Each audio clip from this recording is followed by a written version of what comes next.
Hello guys, നിങ്ങളുടെ bike നിങ്ങൾക്ക് അൺകംഫർട്ടബിളായിട്ട് തോന്നാറുണ്ടോ? എനിക്കിങ്ങനെ ഈ റീസെൻ്റ് ആയിട്ടൊരു അനുഭവം ഉണ്ടായിട്ടോ. പണ്ട് കോളേജിൽ പഠിക്കുമ്പോഴും അല്ലെങ്കിൽ ജോലിയുടെ ആദ്യ വർഷങ്ങളിലൊക്കെ എനിക്ക് 390 സീറ്റ് അല്ലെങ്കിൽ ഡ്യൂക്ക് 200 സീറ്റൊക്കെ വെരി കംഫർട്ടബിൾ ആയിരുന്നു. കാലക്രമേണ ജോലിയെ കിട്ടി നമ്മൾ ഹോട്ടൽ ഫുഡൊക്കെ പുറത്തുനിന്ന് കഴിച്ച് ഈ സീറ്റ് എനിക്ക് തീരെ കംഫർട്ടബിൾ അല്ലാതായി, ഭയങ്കര അൺകംഫർട്ടബിളായി.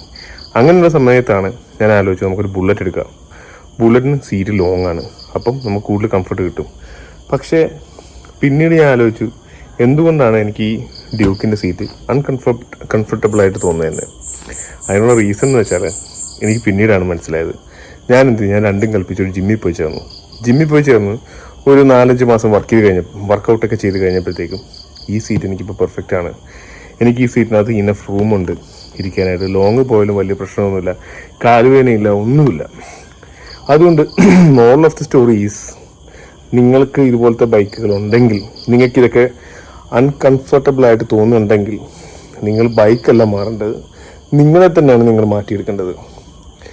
അതാണ് വേണ്ടത്. നിങ്ങളൊരു ജിമ്മിൽ പോകണം, നിങ്ങളുടെ വർക്കൗട്ട് മാറ്റണം, നിങ്ങളുടെ ഈറ്റിംഗ് ഹാബിറ്റ്സ് മാറ്റണം. അങ്ങനെ വരുമ്പോഴത്തേക്കും ഏതൊരു ബൈക്ക് നിങ്ങൾക്ക് കംഫർട്ടബിളായിട്ട് വരും. ഇതുപോലത്തെ ബൈക്കൊക്കെ സ്പെസിഫിക് ആയിട്ട് ചില കോളേജ് പിള്ളേർക്കൊക്കെ വേണ്ടി ഡിസൈൻ ചെയ്ത ബൈക്കാണ്.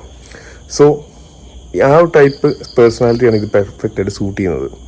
അതുകൊണ്ട് ഇതെപ്പോഴും ഒരു ലീൻ ബോഡി അല്ലെങ്കിൽ ലീൻ സ്ട്രക്ചർ ആയിട്ടുള്ളൊരു പ്ലാറ്റ്ഫോം അല്ലെങ്കിൽ ഒരു ലുക്കായിരിക്കും, ഒരു കംഫർട്ട് ലെവലായിരിക്കും ഈ ബൈക്കിന് കൊടുത്തേക്കുന്നത്.